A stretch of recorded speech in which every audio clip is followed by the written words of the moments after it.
تو سیدنا صدیق اکبر رضی اللہ تعالیٰ عنہ صحابہ کرام موجود ہیں. آپ نے غزوہ تبوک کے لیے اعلان فرمایا تو صحابہ کرام اپنے اپنے گھر سے جتنی توفیق تھی وہ لے آئے.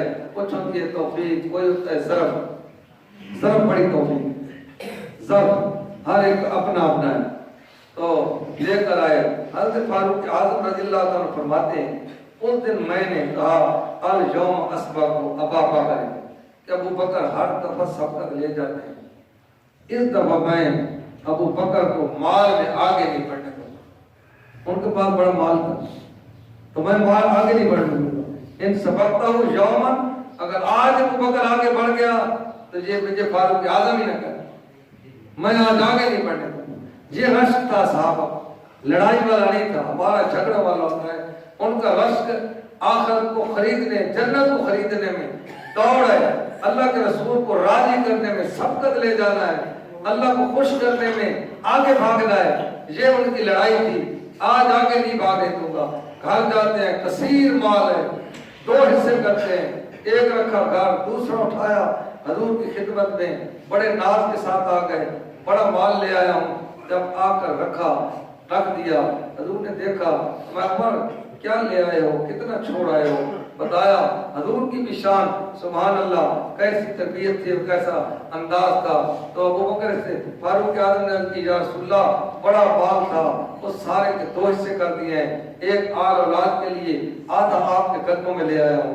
حضور خوش ہو گئے، واہ عمر کمال کیا ہے تو نے، تیری سخاوت کی بھی کمال ہے. ابھی دیکھو انتظار کرتے ہیں یار رات کیا کرتا ہے. دیکھتے ہیں صدیق اکبر رضی اللہ تعالیٰ عنہ تشریف لاتے ہیں. آپ بڑے نرالے انداز سے آ رہے ہیں، کاٹ کا لباس پہنا ہوا ہے، کاٹ کا کرتا پہنا ہوا ہے، ٹکمے جو ہے وہ کانٹوں کے لگائے ہوئے ہیں اور ننگے پاؤں آ رہے ہیں. صدیق اکبر مال سارا اٹھایا ہوا ہے، حضور کے قدموں میں لے آئے.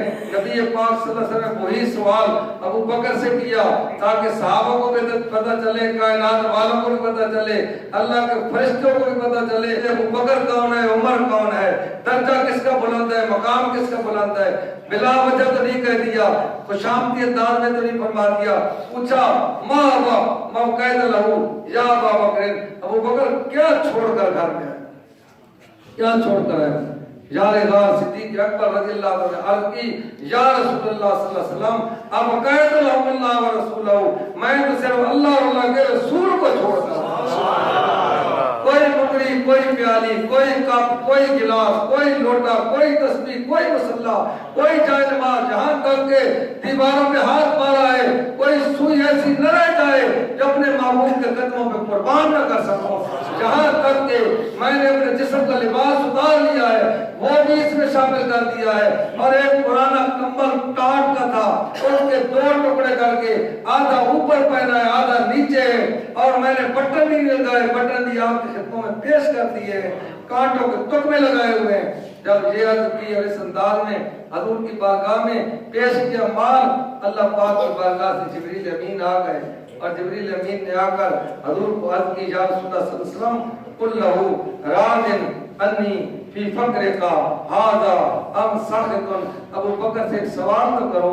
وہ سوال کیا ہے؟ ایک تو اللہ پاک ابو بکر کو سلام پیش کر رہا ہے، 2 ہستیاں ہیں جن کو اللہ نے ڈائریکٹ سلام کیا ہے.